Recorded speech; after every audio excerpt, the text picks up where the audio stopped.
열매입니다 라는 제목으로 하나님의 말씀 은혜를 나누고자 합니다. 오늘은 한가위 명절입니다. 4대 명절이 설, 한식, 그 다음에 단오, 추석 이렇게 4개인데요. 뭐 다 변했어요, 그죠? 설도 뭐 양력설을 쉬고, 단오는 요즘 쉬는 것 같지도 않아요. 한 번도 단오 생각해 본 적이 없고, 한식도 더 안 쉬는데, 그래도 유일하게 남아있는 게 이 추석 같습니다. 이거는 그대로 음력, 그대로 8월 15일에 쓰는 거 보면. 근데 당연히 어땠는가 모르는데, 우리는 우리 그 안동 쪽, 예천 안동 쪽은 중기를 지냈습니다. 음력 9월 9일, 중량절에 추석을 지내지 않고, 근데 이제 최근에 들어와서 같이 지내다가 보니까 같이 지내지. 우리는 9월 9일날 지냈거든요. 그래서 저도 어릴 때는 9월 9일날 학교에 결석했습니다. 학교를 가는 날인데, 음력 9월 9일날 중기 지는 날. 요즘 이제 다 추석으로 합쳐졌습니다. 하여튼 명절이죠. 명절은 좋은 날이고, 뭐 어떤 많은 뜻들이 있겠죠. 다 불편하고 힘드시겠지만 이 명절을 통해서 한번 잘 쉬울 수 있는. 그리고 깊게 생각해보면 이 명절이라는 게 뭐냐 하면 옛날에는 다 이 노동력이 필요했던 시절이잖아요. 그러니까 뭐 허구한 날 그 육체적인 노동에 시달렸던 사람이 그래도 하루만이라도 이렇게 거기에서 벗어나서 즐길 수 있는 아주 멋진 날이었었는데, 지금은 그렇게 노동하는 시대가 아니다가 보니까 우리의 불편한 시기 그 날이 된 것 같습니다. 자, 오늘은 그런 의미에서 시대를 한번 돌아보고자 합니다. 이야기 나눔으로 읽으면서 출발을 합니다. 김영석 교수님이 아흔이 넘으신, 그래도 현존하시는 가장 대표적인 한국의 철학자라고 하시는 이 연륜으로 지난 24일 날짜로 한국일보에 인터뷰 기사가 실렸습니다. 그 중에서 다는 못하고 제가 일부분만 빼왔습니다. 제가 한번 읽어보겠습니다. 저서 중에 기독교 서적이 꽤 되는데요. 자, 이런 질문에 본업은 철학자지만 젊은 학생들을 위해 쓴 글 덕에 서필가로 알려졌지요. 철학자로 책임이 있기 때문에 글에 종교 문제를 다루지 않은 적도 있는데, 사실 나라는 인간이 시작도 신앙, 마지막도 신앙이에요. 철학, 수필, 신앙을 관통하는 것은 전부 철학적 문제를 신앙적으로 해결할 수 있는가 하는 고민이에요. 이게 아주 중요한 문구를 하나 봤습니다. 철학적 문제를 신앙적으로 해결할 수 있는가 하는 그 고민을 하면서 90평생을 살아오신 분의 말씀입니다. 14살의 신앙을 가지셨죠. 병치레가 많아서 영원한 것에 대한 그리움, 갈구가 있었어요. 어떻게 인연이 됐는지 일본 구세군을 통해 들어오는 책, 일본 사상가 우치무라 간조의 책, 또 일본어로 번역된 서양의 철학 문학에 매달리며 기독교를 깊이 이해하게 됐어요. 빅톨 위고 도스토옙스키 작품을 보면 어떤 목사님, 신부님도 그만큼 기독교에 대해 탐구하지 못해요. 지금도 학생들에게 가라마조프가의 형제들의 한 장면을 소개합니다. 이렇게 깊이 인간을 이해하는 것을 봤냐고 묻지요. 오히려 교회 밖의 사람들이 더 정확하게 보기도 해요. 그렇게 고민하는 한 인간이자 철학도로서의 신앙을 가졌지요. 흔히 교회를 통하잖아요. 자, 이 질문에 이상하게 지금 우리나라는 그래요. 설교만 듣지 서로 독서하라는 말도 안 하고 성경도 안 읽어요. 저는 교회주의를 제일 걱정해요. 건의는 괜찮아도 건의주의는 안 되고, 교회는 괜찮아도 교회주의는 안 되거든요. 성경을 무조건 문자적으로만 옳다고 하는 것은 지성인들에게 안 통해요. 그래서 직접 입문서를 쓴 겁니다. 이분이 새로 중보해서 예수라는 책을 이렇게 중보해서 냈습니다. 기회 되시면 한번 사보시기 원합니다. 내 생각이 많이 바뀌실 것이고, 예수에 대한 생각과 이 종교관에 대해서 많은 틀을 제공할 것입니다. 저는 이분의 지금 하신 이 교회주의에 대해서 저도 이와 절대적으로 동감합니다. 교회주의, 교회가 전체는 아닙니다. 교회를 나간다고 해서 되는 것도 아니고, 교회에 들어온다고 해서 되는 것도 아니라는 거죠. 교회주의가 중요한 것이 아니고 진짜 예수가 내 속에 들어와야 되는가가 가장 중요한 것 같습니다. 자, 마지막에 교회주의의 부작용이 있다면 하고 이분이 이제 이렇게 말씀하셨어요. 많은 목사님들이 큰 예배당을 짓고 교회를 위해서만 기도해요. 세상을 위해서 국가와 민족을 위해 했으면 좋겠어요. 스님들이 쓴 책은 베스트셀러가 많은데 신부님 목사님 책은 아니에요.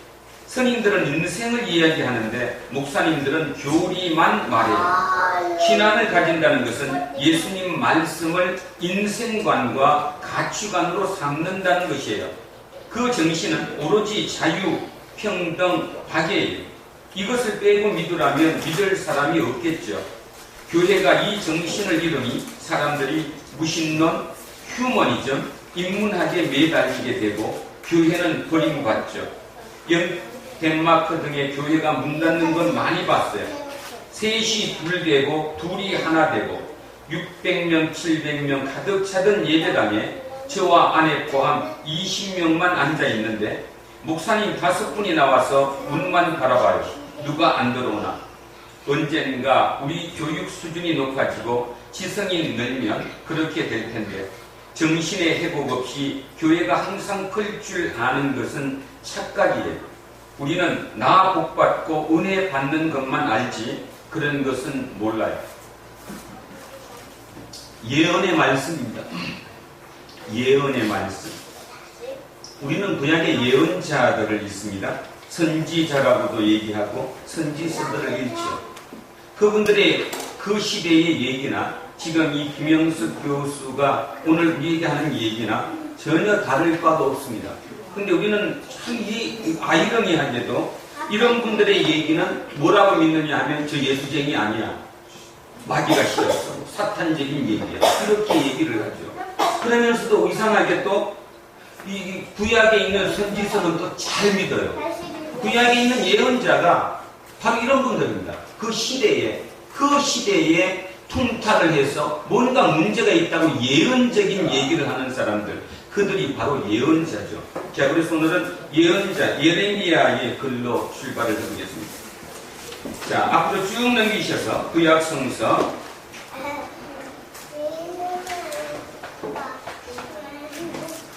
구약 성서 1051쪽입니다. 1051쪽. 예레미야 2장.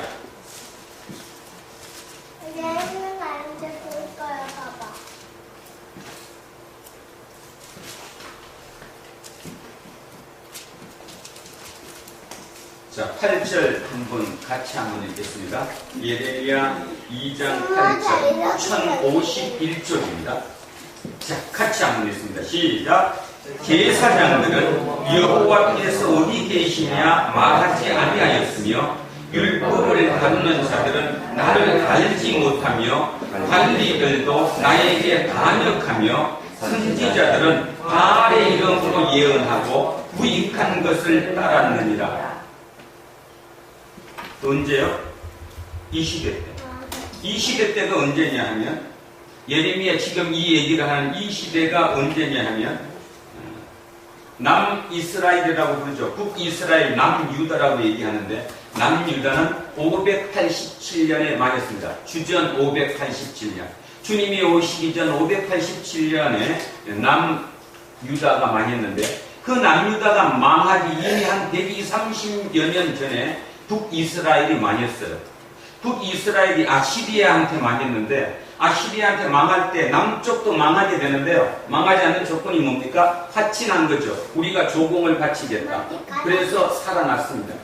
그러다가 드디어 아시리아가 패권을 잃어버리고 바벨론이 새로운 군주로 등극합니다.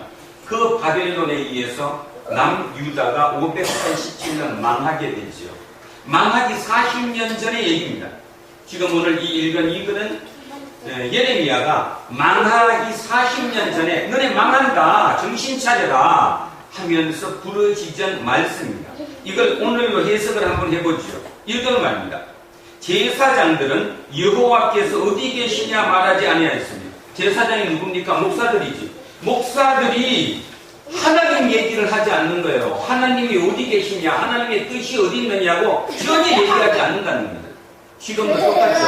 목사가 하나님 얘기는 하는데 하나님의 뜻을 얘기하지 않습니다. 하나님은 그저 복 주시는 분이니까 열심히 헌금하면 된다고 얘기하죠. 두 번째, 율법을 다루는 자들은 나를 알지 못하며, 율법을 다루는 자들, 지금으로 얘기하면 신학자겠죠.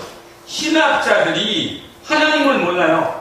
하나님을 다루지 않고 신학의 해석이 하나님이 빠졌다는 것입니다. 지금 우리나라를 보면 아시죠? 신학자가 설교하면요, 설교 듣지도 않습니다. 안 들어요. 그 신학자의 설교 얘기도 하지 않고 신학자들이 하나님에 대한 얘기를 신학자 글로 해서 연구하려고도 하지 않습니다. 자, 세 번째, 관리들이 누구죠? 결국 우리를 이끄는 정치인들을 얘기하는 거. 그 시대는 뭐 정치와 경제가 같이 됐던 시절입니까? 목자라고 얘기하죠. 그 목자들이 나를 반역한대요. 하나님을 반역해. 정치가 하나님을 반역하죠. 지금 하는 거 보면 똑같죠. 어쩌면 지금으로부터 2500년이 지난 2600년 전에 이 얘기가 지금의 얘기랑 하나도 틀려지지 않습니다. 한 줄도 틀리지 않는다는 것입니다. 그러면서 뭐라고 얘기합니까? 선지자들은, 예언자들은 바알의 이름으로 예언하고 무슨 말이죠? 한마디로 얘기하면 기복주의입니다. 기복주의. 복받는 얘기를 한다는 것입니다. 그죠? 그게 누가 주든 관계없이 복받는 얘기를 해요. 어떤 얘기죠? 지금 밖에 나가보면 책도 마찬가지고 자기 개발 서적이라고 얘기해서 이러하면 복받는다. 이렇게 하면 돈 번다. 이렇게 하면 좋은 회사, 직장에 가질 수 있다. 뭐 끊임없이 그런 얘기를 하고 있는 거죠.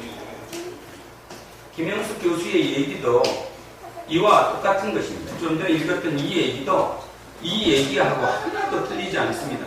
지금의 교회들은 뭔 얘기하느냐면 교회 크게 지면 돼요. 오늘도 교회 큰데 짓는 데는 딴짓 안 합니다. 얼마나 목사 얘기 잘 듣는지. 그죠? 정신 말똥말똥 해가면서 아멘 해가면서. 왜 그럴까요? 혹주니까. 이런 작은 교회에서 뭐 졸기도 하고 별짓 하지, 그죠? 마음이 안 가잖아. 목사도 목사 같지도 않고. 똑같이 하나도 체계나지 않는 거죠. 예레미야의 얘기는 바로 지금으로부터 딱 정확하게 2600년 전에 그 시대의 얘기를 했고요. 오늘 김영숙 교수는 자기 안타까운 마음으로 너희들 정신 차려라. 그리고 우리에게 주는 메시지가 뭐예요? 성경 읽어라. 목사 얘기 듣지 말고 성경 읽어라. 그리고 공부해라. 머리에 그런 게 있어서 너가 판단해라. 과연 그렇다면 하나님의 뜻이 어딘가는 알 것이다. 이 얘기를 우리에게 하고 있는 것입니다. 자, 그래서 예레미야 2장 8절, 지금으로부터 2600년 전에 예레미야가 얘기했던 이 얘기가 지금의 김영숙 교수의 얘기와 하나도 차이 나지 않는다. 오늘 이 좋은 날, 이 추석 한가위, 감사를 예배해야 할 이때 도대체 우리는 뭘 감사해야 될까? 참 많이 망설였습니다. 이 제목을 쓰면서. 감사해야 되는데, 근데 실은 뭐를 감사해야 되지? 뭐를? 돈 많이 번 거? 아니면 지금 아주 튼튼한 거? 우리 애가 잘 된 거? 내 사업이 지금 번창해 가고 있는 거? 과연 그거를 지금 감사해야 할까에 대한 의문점이 들었습니다. 진짜 이 성경을 믿는다면, 진짜 하나님이 계시다고 믿는다면 우리는 지금 진짜 나를 돌아보면서 내가 진짜 감사해야 될 것인가에 대해서 한번 의문을 가져야 합니다. 그래서 제 결론은 이겁니다. 지금 여러분의 자신이 열매입니다. 우리는 열매를 맺으면 감사해요. 어떤 열매를? 근데요, 그 열매를 맺을 거는 누가 맺어주냐 하면 하나님이 맺어주시거든요. 다시 얘기하면 밖에다 지금 부추를 우리 장로님이 부추를 심으셨잖아요. 물론 물은 주고 하지만 솔직히 키우는 거는 누가 키워요? 태양이 키우고 모든 자연 조건이 같이 맞물려서 키워나가는 거지 절대로 부추 스스로 지가 크는 것이 아니라는 거죠. 우리도 똑같은 겁니다. 우리도 우리의 열매를 내가 스스로 열매 맺는 것 같지만 절대로 아니라는 것입니다. 절대로.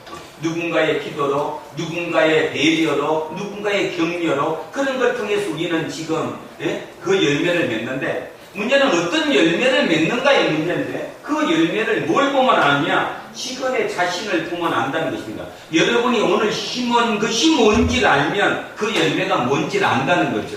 여러분이 부추를 심었으면 부추를 열매 맺을 거고, 사과를 심었으면 사과를 맺을 거고, 배를 심었으면 배를 열매 맺을 거고. 근데 우리는 지금 솔직히 못 따지는가 하면 내가 심은 건 따지지 않습니다.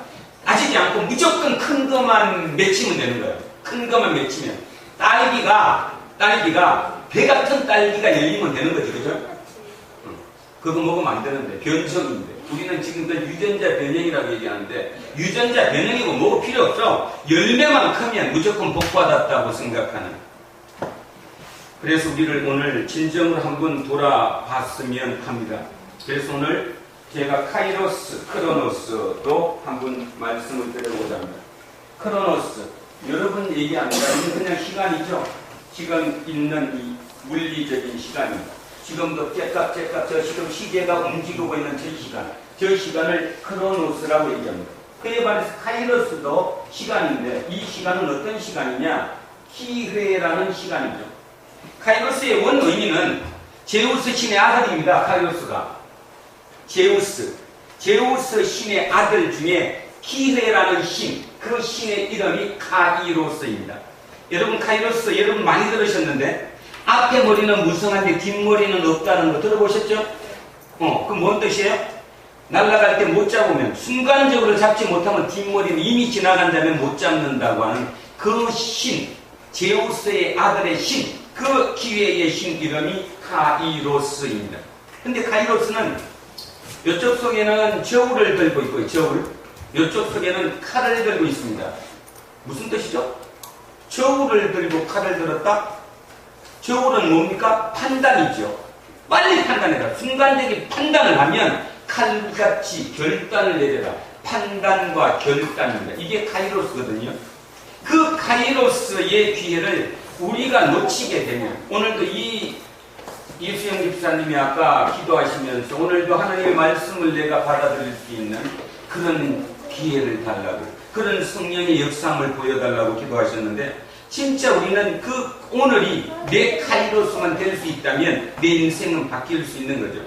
그래서 잠시 뒤로 넘기셔서 에베소서 한번 가보겠습니다. 지금 거기에 손 넣으시고 뒤로 조금만 넘기시면 315쪽에 우리 잘 아는 성경 구절이 있습니다. 에베소서 5장 15절 16절.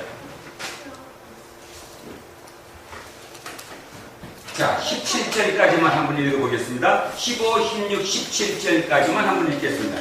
315쪽입니다. 에베소서 5장 15, 16, 17. 자, 한 목소리로 합독합니다. 시작! 그런즉 너희가 어떻게 행할지를 자세히 주의하여 지혜 없는 자 같이 하지 말고 오직 지혜 있는 자 같이 하여 세월을 아끼라. 때가 악하니라. 그러므로 어리석은 자가 되지 말고 오직 주의 뜻이 무엇인가 이해하라. 아멘. 뭐를 가지래요? 지혜. 여러분 지혜가 뭡니까? 저도 착각했던 것 중에 하나가 지혜였는데, 저는 어릴 때, 지금 말고요, 지금 깨닫기 이전에 말고 옛날 막 무식할 때, 난 제가 지혜가 참 있는 사람이라고 생각했습니다. 스스로 참 지혜가 있다. 지혜는 하나님만이 가질 수 있는 게 지혜고 하나님이 주신 것이 지혜입니다. 그러면 우리 거는 뭐냐? 그건 잔꾀죠, 잔꾀. 여러분, 잔꾀가 지혜를 절대로 이깁니까? 못 이깁니까? 못 이기죠. 여러분 살아보셔서 아시잖아요. 내 머리로 내 모든 것을 머리로 막 그냥 잠을 안 자가면서 며칠 밤을 새어가면서 막 머리가 터지게 생각하잖아요. 맞아, 이거야. 그리고 이제 그걸로 갔어요. 그리고 기도하지. 하나님 이 뜻이 하나님 뜻이기를. 근데 하나님 뜻은 전혀 그 뜻이 하나님 뜻이 아니었어요. 결국은 가면 나중에 하나님은 어떻게 해요? 돌리시잖아. 하나님의 뜻이 지혜인데 우리는 거기에 맡기는 것이 아니라 맡기지 못하고 끊임없이 내 잔꾀에 의지하죠. 지난주에 이제 예배 끝나고 집에를 올라가면서 우리 집사람이랑 얘기를 하면서 그 얘기를 했습니다. 지난주 우리 이영미 집사가 그랬어요. 그죠? 요셉이가 서강대에 그렇게 붙어갖고 좋다고. 얘기하는 phong 참 좋잖아, 그지? 뭐도 안 들어가도 되고, 다시 이제 그 접수료 안 들어가도 되고, 또 뭐 접수한 거? 뭐 수능 접수한 거 돌려받을 수도 있고. 저를 돌아보죠. 제 동생이지만, 같은 핏줄을 타고난 제 동생이지만, 어떻게 저렇게 생각을 할 수 있을까? 물론 저도 거기에 어느 정도 근접을 합니다. 뭐 같은 식구라서 그런가 몰라도. 근데 이제 우리 집사람이 그러더라고요. 어떻게 그렇게 얘기를 할 수 있지? 그게 뭔 말이죠? 어떻게 막 따지면, 세상적인 기준으로 따지면 저 부모도 아니죠. 그럼 뭐 좋은 학교라고 솔직히 얘기하면. 막말로 얘기해 지금 한 겁니다. 내가 막 내 동생에게 얘기하지 다른 사람이 얘기했으면 또 욕할까봐. 그죠? 그렇게 하는 거를 보면서 저게 어떻게 저렇게 할 수 있을까? 그러면서 이영미 집사가 왜 그렇게 행복할까? 다 내려놨기 때문에. 그 내가 그랬어요. 걔는 진짜 다 내려놨다. 받아들인다. 여러분 내려놓는다는 게 뭔 뜻이죠? 내려놓는 걸 오해하면 안 됩니다. 내려놓으면 받아들이는 겁니다. 받아들이는 거. 내 처지를 받아들이고 내 환경을 받아들이고 그것이 내 눈에 맞지 않더라도 받아들이는 거예요. 받아들이는 거. 그래서 제가 요즘 이제 목사가 돼서 가장 저한테 장점이 뭐냐 하면 받아들이는 거예요. 옛날 같으면 지금 제 상황을 제 성격이 못 받아들이거든요. 진짜요. 예전 같았으면 제일 날카롭습니다. 저도 지혜 있다고 얘기하고 그게 잔게임지도 모르고 나는 이게 그래도 내가 어느 정도 예측할 수 있다고 생각하고 그게 맞다고 생각했기 때문에 나한테 그게 안 오면 막 속이 뒤집어지고요. 이 뭔가가 막. 요즘은 이제 받아들이는 것이 조금씩 돼가고 있는 거예요. 하나님의 뜻을 받아들인다? 지혜가 뭘까? 지혜는 받아들인다. 내가 안 맞아도 나한테 뭐가 틀려도 분명히 내 뜻하고는 안 맞아도 그걸 받아들이는 게 하나님의 지혜. 결국 하나님의 지혜는 이기게 하시는데 잔꾀는 절대로 이기게 하지 못합니다. 잔꾀는 내 생각에는 한계가 있다는 거죠.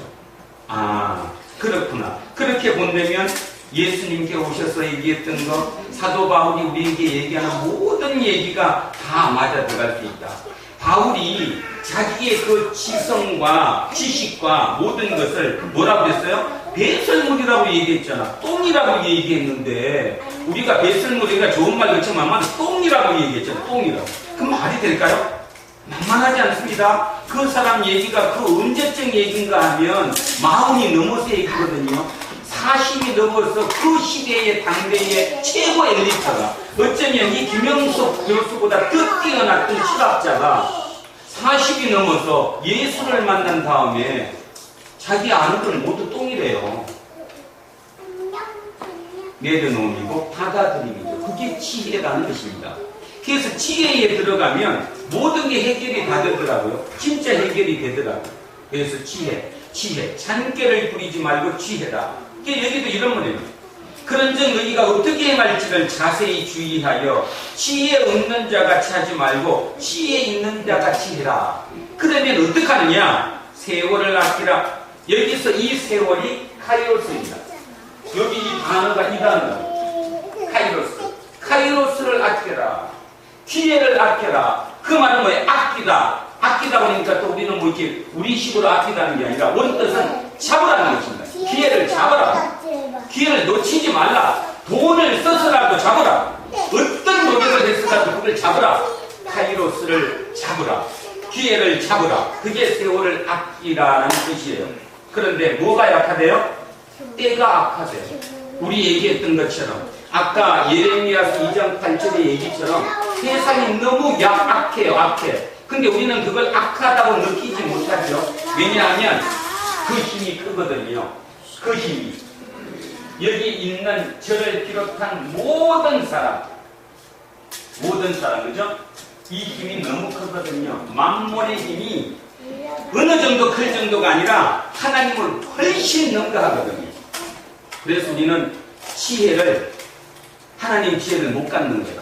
그것 때문에, 그 만몬 때문에 손해볼까봐.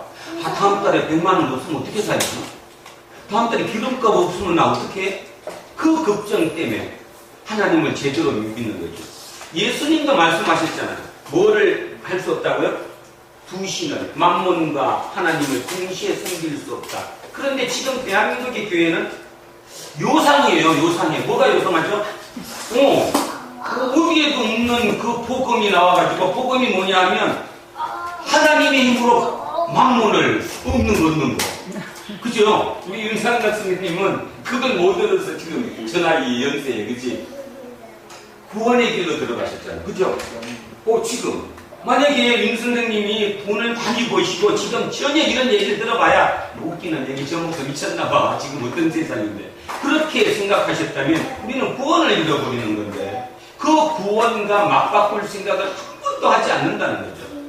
결국 얘기는, 제가 오늘 이 김영석 교수님 얘기를 들었던 건, 그 10이 넘은 노학자, 그리고 본인이 얘기했죠. 자기는 태생적으로 천성적으로 끝까지 신앙인이라고 고백하는 이 분의 날마다 부여잡고 있는 그 화두, 이분이 쉽게 살지 않거든요. 날마다 자기를 부여잡는 거예요. 내가 지금 뭐가 잘못된 거 아닌가? 이게 아니지 않은가? 이렇게 사는 게 아니지 않을까? 그거를 붙들고 사는 그 붙들림이 있어야 되는데, 우리는 그 붙들림이 뭔가 하면 돈이요, 돈. 거기로만 눈가 가. 야, 저기 대박 있다더라. 아니야, 저기는 더 대박이래. 그죠? 적을까? 오직 온 생각이. 그리고 그거를 지극히 잘 산다고 생각하는 거예요.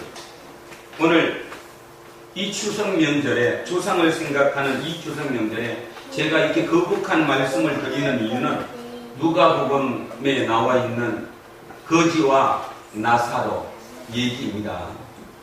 혹시라도 우리 조상이, 우리 할머니가, 우리 할아버지가 나사로처럼 거기 계셔갖고 나한테 지금 일달파 하지 않을까? 너 와야 되는데, 진짜 있는데 그 얘기 하시지 않을까? 오늘 꿈 꾸시기 바랍니다. 진짜 꼭 꾸셔야 돼. 오늘 집에 가서 꿈을 꾸시는데 꿈에 막 누가 나타나시는 거예요. 너 이거 보면 안 돼. 여기 진짜 올 때가 아니야. 너 지금 빨리 정신 차려. 이 얘기를 오늘 들려줬으면 얼마나 고마울지 모르겠어요. 부자가 오면 안 되냐고. 나사로는 오라 그러는데. 그건 뭔 말이야? 누가 오라 그러냐고? 나사로는 천국 가서 우리 오라 그러고, 그러니까 부자는 오면 안 된다고. 그렇지.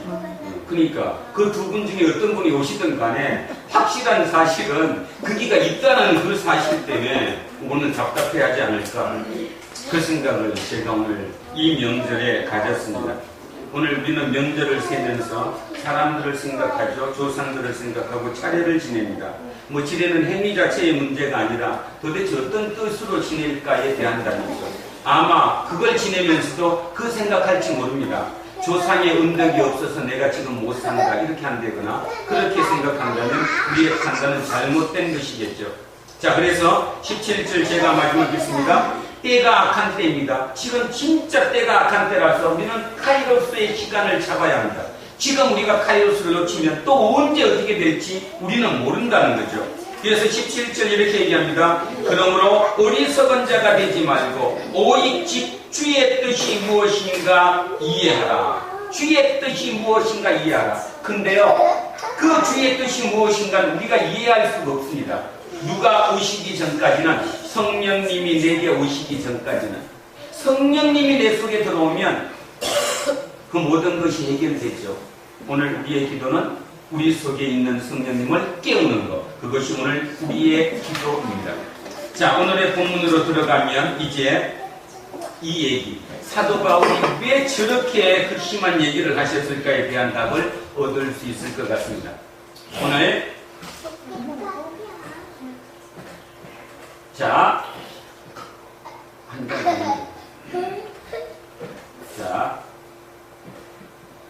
자, 10절부터 제가 한번 보겠습니다. 10절에 이렇게 얘기했습니다. 심는 자에게 씨와 먹을 양식을 주시는 이가 너희 심을 것을 주사 풍성하게 하시고 너희 의의 열매를 더하게 하시니. 다시 얘기하면 심는 것도 누가 주셨대요? 하나님이 주셨대잖아. 그러면 그 씨를 받아가지고 내가 뭐 해야지만, 심어야지만이 풍성하잖아요. 그죠? 근데 씨를 숨겨놔. 왜냐하면 씨를 숨겨놓고 다음에 먹으려고. 자, 씨를 숨겨놓으면 풍성하게 열매 맺을 수가 없는 거죠. 그러면 우리가 씨를 심는다는 말에 지금 여기 의미가 뭡니까? 오늘 이 얘기는 굉장히 중요한 얘기인데 제가 이렇게 각색을 한번 내보겠습니다. 예루살렘 교회가 본교회죠. 본교회. 큰 교회고 거기에서 고린도라고 하는 조그만 지역에 어쩌면 우리 지금 명수보다 더 작을지도 모릅니다. 거기 누군가의 집에 고린도 교회가 세워졌습니다. 그 고린도 교회 교인들이 우리 뭔 생각을 했냐면, 야, 우리 본교회 예루살렘 저 대교회가 지금 뭐 때문에, 가뭄 때문에 너무너무 힘들자, 그러니까 우리가 17반 모아가지고 헌금을 하자, 이렇게 얘기한 거예요. 헌금을 하자. 콩조각 하나로 뭐시 반씩 논아가 우리 논아 먹자, 그렇게 해서 지금 보내주는 걸 얘기하는 거거든요. 자, 그러면 어떤 문제가 생기는가? 바울은 이렇게 얘기한 거예요. 자, 11절입니다. 조금만 참으세요. 빨리 끝낼 테니까. 너희가 모든 일에 넉넉하여 너그럽게 연보를 하면 그들이 누구예요? 예루살렘 교회. 우리가 누구예요? 우리 지금 여기 고린도 교회. 우리로 말미암아 하나님께 감사하게 한대요. 뭔 말인가 하면, 예루살렘 교회가 고린도 그 성도들이 보낸 헌금을 받으면 얼마나 감사하겠어요. 그럼 첫 번째 누구에게 감사할 겁니까? 아, 고린도 교회한테 감사한다. 그러지만 실질적으로 감사는 누구한테 하는가 하면 하나님 감사합니다. 우리도 그러잖아요. 우리가 너무너무 힘든 지경이 있을 때 어떤 문제가 해소가 되거나 누구의 도움을 받게 되면 하나님 감사합니다 그러지, 그분한테는 계속 감사하다고 안 해요. 따라다니면서 감사합니다 이렇게 안 하지. 우리는 하나님께 절로 감사합니다. 바로 그 얘기를 하는 거예요. 우리가 씨를 뿌려주면 그들이 하나님께 감사하다는 거예요. 그럼 어떻게 된대요? 12절에. 자, 12절. 이 봉사의 직무가 성도들의 부족한 것을 보충할 뿐 아니라 사람들이 하나님께 드리는 많은 감사로 말미암아 넘쳤느니라. 감사가 진짜 넘치는 거죠. 그들이 누구를 위해서 하느냐 하면 누구를 해요? 누구를? 하나님 감사합니다. 하나님이 주셔서 감사합니다. 고린도 교회에도 감사하지만 고린도 교회보다는 하나님께 더 감격하고 감사하는 거죠. 바로 그 감사가 넘치게 한다, 이 얘기입니다. 그러면 여기서 아주 중요한 얘기를 하나 해야 될 것 같습니다. 12절에 이 직무로 증거를 삼아 너희가 그리스도의 복음을 진실히 믿고 복종하는 것과 그들과 모든 사람을 섬기는 너희의 후한 연보로 말미암아 하나님께 영광을 돌리고. 이게 결국은 뭔 말인가 하면요, 여기 생각 잘 하셔야 되니까, 예루살렘 교회 교인들은 선민들이죠. 이스라엘 사람들은, 이방인들은 하나님의 구원을 받지 못한 사람이잖아요. 짐승과 같은 사람들이잖아요. 지금 어떤 일이 이루어졌습니까? 지금 짐승같이 생각했던, 다시 얘기하면 절대로 하나님의 선민이 될 수 없는 그들의 연고를 받고 이제 어떤 기도를 하게 되느냐 하면 그들을 위해 기도하게 되는 거예요. 그들을 위해. 누가? 예루살렘 교회 교인들이. 이렇게 보면 전혀 이게 좀 감이 안 오시겠지만, 감이 한 번 온다면 전혀 우리를 사람 대접도 하지 않았던 누군가가 곤경에 처했을 때 나의 어떤 연보, 나의 도움을 받고 시간이 날 때마다, 머릿속에 그 생각이 떠오를 때마다 나를 위해 기도하는 거예요. 그 고린도 교회 그 힘든 그 교인들이 우리를 위해서 헌금을 해줬다, 연보를 줬다. 하나님, 그들을 축복해 주십시오. 철로 기대하는 거죠. 세상에 가장 부자가 누군지 아십니까? 세상에 가장 큰 부자가 누구입니까? 기도 받는 사람입니다. 누군지는 모르지만 나를 위해서 기도해주는 그 사람이 많은 사람이 진짜 복받은 사람입니다. 그렇죠? 내 잔꾀로, 내 어떤 노력으로 뭔가를 얻는 것이 아니라 진짜 누군가의 스스럼 없는 그 기도가 나를 살리고 나를 복되게 한다는 거예요. 자, 바로 그 얘기가 지금 13절 나와 있어요. 자, 14, 15절. 또 그들이 너희를 위하여 간구하니, 자, 간구하잖아요. 그들이, 예루살렘 교회 교인들이 하잘것없는 고린도 교회 교인들을 위해서 간절히 기도하는 거예요. 생각날 때마다. 어떤 기도일까요? 이야, 어떻게 저 이방인들이 하나님의 말씀이 들어가가지고 자기들도 살기 힘든데. 왜 힘들죠? 고린도 교회 교인들이 부자들이 아니잖아요. 말 그대로 새로운 종교를 택했다는 것은 가장 하층민이거든요. 기존 종교에서 떨어진 사람들이니까 그들이 그 17반 힘든 가운데서도 헌금을 보내준 그것 때문에 얼마나 간절히 기도하겠어요. 하나님 그들을 복주게 해달라고. 하나님이 너희에게 주신 지극한 은혜로 말미암아 너희를 사모하느니 말할 수 없는 그의 은사로 말미암아 하나님께 감사합니다. 오늘 우리의 얘기도 똑같습니다. 우리가 오늘 주어지는 것, 지금의 자신이 열매입니다. 내가 무슨 열매를 맺을까? 나는 어떤 열매일까? 따지지 마시고 오늘 여러분 자신이 누구인가를 돌아보시면, 내가 지금 어떤 씨를 뿌리고 있는가를 보시면, 아니면 씨를 뿌리고 있는가 안 뿌리고 있는가 보시면, 또 한 번은 이 씨앗이 많이 주셨음에도 불구하고 아직도 이만큼 두 털만 심고 있는지 그 생각을 하시면 내가 어떤 열매 맺을 것이면 분명히 안다, 그런 뜻입니다. 그런 면에서 아까 내가 이영미 집사님 말씀 들었던 것처럼 내려놓음이라는 거, 받아들이는 것입니다. 받아들이는 것이 지혜입니다. 지혜는 잔꾀가 아닙니다. 절대로 잔꾀가 지혜를 이기지 못합니다. 만약에 세상에 잔꾀가 지혜를 이겨버리는 그 세상이 영원히 간다면 그 세상은 망하고 말죠. 뒤집히지 않으니까. 제가 끝없이 얘기합니다. 지금 우리는 격동기에 살고 대한민국이 역사상 이렇게 잘 사는 적도 없었지만 또한 이렇게 위기에 닥친 경우도 없습니다. 근데 정작 살아가는 우리는 그 위기를 전혀 느끼지 못합니다. 그죠? 일본이 평화헌법을 버리고 옮겨갔대도 우리는 눈 하나 까딱 안 해요. 그리고 쟤들한테 그런 얘기 들어오면 뭔 얘기인지도 몰라.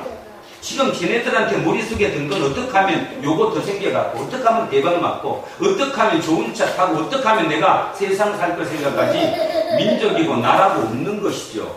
근데 이 위에 기억하십시오. 시리아 참 잘 살았던 나라입니다. 시리아. 그죠? 딱 순간적으로 한번 무너지고 나니까 필요 없는 거죠. 도망갈 때는요 아무것도 못 갖고 갑니다. 그냥 가방에 옷 그냥 소지품 몇 개 집어넣고 도망가는 겁니다. 근데도 우리는 전혀 그런 데 대한 감을 갖지 않고 살아가죠. 그리고 지금 당연한 것처럼 살아갑니다.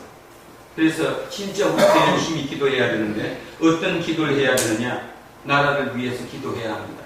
하나님이 인도해 주셔야지, 하나님의 지혜가 이 나라를 통치해야지 잔꾀가 통치해서 하나도 되지 않는다는 것입니다. 우리는 아시리아 바벨론이 문제가 아니라 미국이 져가니까 누가 이제 나와요? 중국이라고 하는 그보다 더 큰 공룡이 지금 나타나서 우리를 뒤흔들죠. 우리가 어떻게 될지 어느 누구도 아무도 모른다는 것입니다. 그런데도 우리는 지금 우리 걱정만 합니다.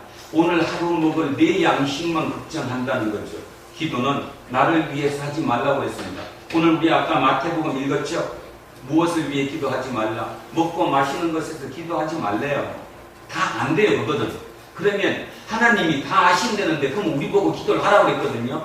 구하라고 그랬단 말이에요. 뭘 구하라고 했겠습니까? 남, 나라, 조국, 우리의 젊은 아이들, 시대, 이런 것을 기도하라는 거예요. 그거 기도하는 것이 하나님의 나라를 만드는 것이거든요. 나머지 네 것 필요한 거는 내가 다 알아서 채워주시면 되잖아. 그 믿음을 갖는 두란노 교회 우리 모두가 되어야 될 줄을 진정으로 소망합니다. 그래서 마지막으로 마무리를 이렇게 하겠습니다. 어느 날 갑자기 대한민국에 기독교가 들어와서 그 기독교 때문에 나라가 흥했습니다. 이제 기독교가 최고 정점에 도달했습니다. 그랬더니 개독교가 돼버렸습니다. 이런 얘기하는 것 자체부터가 듣기 싫어합니다. 예레미야가 그렇게 떠들었음에도 불구하고 사람들은 예레미야를 돌로 쳐 죽였습니다. 듣기 싫어서. 지금도 마찬가지. 이 노 교수 이렇게 얘기하는 거 다른 사람이 들으면 그냥 쳐 죽일 얘기입니다. 지금도 대형교회에서 말이 안 된다고 얘기합니다. 하나님을 제대로 섬기는 것이 인본주의가 되면 안 된다고, 신본주의가 돼야 된다고. 세상에 신본주의, 인본주의가 어디 있습니까? 네? 어디 있어요? 이분 말고 손봉호 교수, 그분도 요즘 끝없이 온 곳을 댕기면서 선지자적인 얘기를 합니다. 정신 차려라. 진짜 정신 차려야 한다.